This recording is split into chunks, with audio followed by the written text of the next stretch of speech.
Kayo ba, you think it's insensitive when people flex their wealth on social media? Halimbawa, may nag-post ng brand new car or I don't know, something like that. Well, ako hindi naman.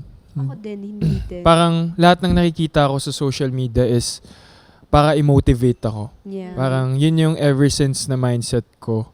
Siguro mga 3 years ago. Yeah. Na lahat naman ng nakikita natin sa social media is hindi naman totoo. And may iba totoo. And siguro yung pwede ko lang magawa is ma-inspire dun sa mga nakikita ko. Exactly. And I know other content creators like on TikTok, like when they're flexing, sometimes kasi it's not, parang sometimes it's also like funny and parang entertaining pag you know her? Yeah. Yung parang she's like flexing all of her like luxuries in life, material things, but it's not, ano mo yung degrading, it's not offensive. Hindi but it's yabang. like, it's not, it's funny, it's nice. I think when it comes to a point where you're trying to push people down and push yourself up at the same time, that's when it becomes a little bit like, But if you're just flexing something, then I think it's fine. Yeah. So like I was just frustrated by that because people were trying to equate me to her, and I was just like, she was purposefully bringing people down, saying, if you can't afford this, then you don't need to do this. Why are you so mad? Saying like, why don't you just work harder? Blah blah blah blah. And like, it was just like, is that really how people view me in that same kind of like? Yeah. I was just same really like, kind of realm. And yeah. I also think kasi ngayon, it's a new job industry to post.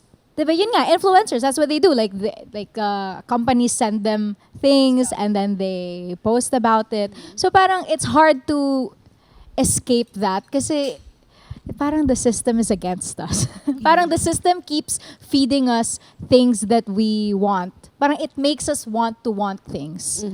And then in turn, we're gonna post about it. Thus, it influences other people to want these things and then buy it and then post about it again. It's a cycle. No, parang it will take a lot of willpower to resist that message, which you can't because that's the system. Yeah.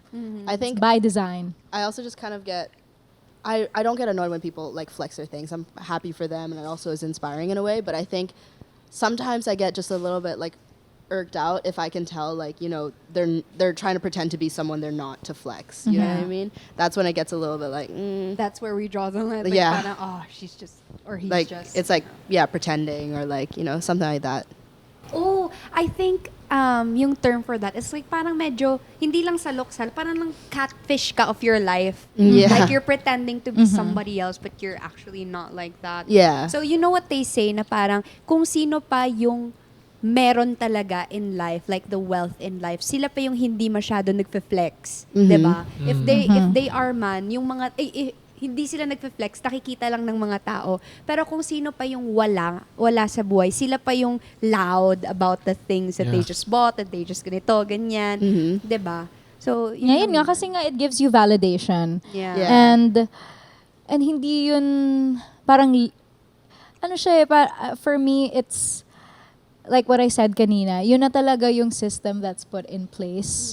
So it's hard to escape that. And I would have to disagree nga that those who are like super old money wealthy don't flex. It's just more nuanced yung the way that they flex. Ngayon, parang they have their own status symbols na hindi tayo makarelate kasi hindi tayo old. Alam nyo Old ba? money. Oo nga. Alam nyo ba, yung mga luxury bags, kasi I did not come from a wealthy family. Like, we don't buy luxury stuff and all. Average lang kami. And then, nung nagkaroon ako ng like luxury bag, which was just ano lang naman sa akin, doon ko pa nagka-knowledge ako na parang, ganito pala yung itsura ng ganitong certain bag, ganon. So parang, pag mayaman pala, pag nakakita ka ng someone, tas not knowledgeable ka about the certain looks of a luxury bag, parang wala lang din yun, di ba? Pero pag like knowledgeable ka na about it, tapos nakita mo may gamit siyang ganyang bag, parang doon mo na, okay, aware ka na ganito, ganyan. Yeah. Di ba?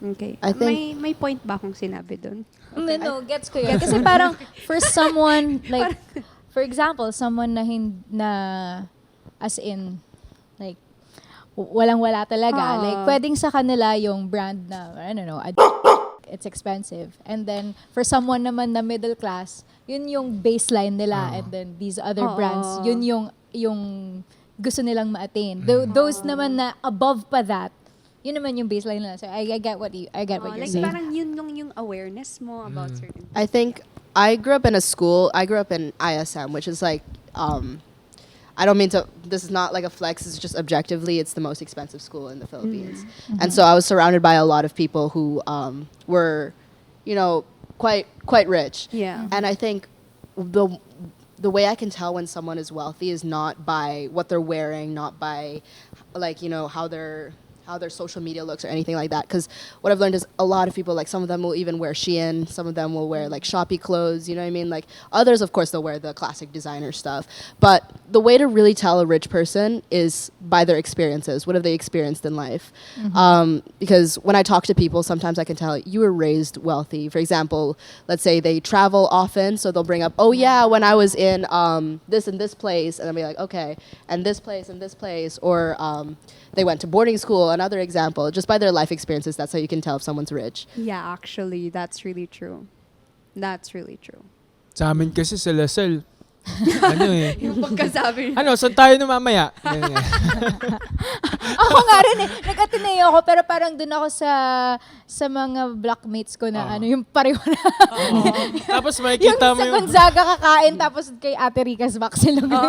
Eh, araw-araw, kasi yun yung pinakamura. Tapos yung mga klase mong pagpasok, ay yaman-yaman. Tapos pagtabi sa'yo, uy, bakit pautang naman dyan, oh?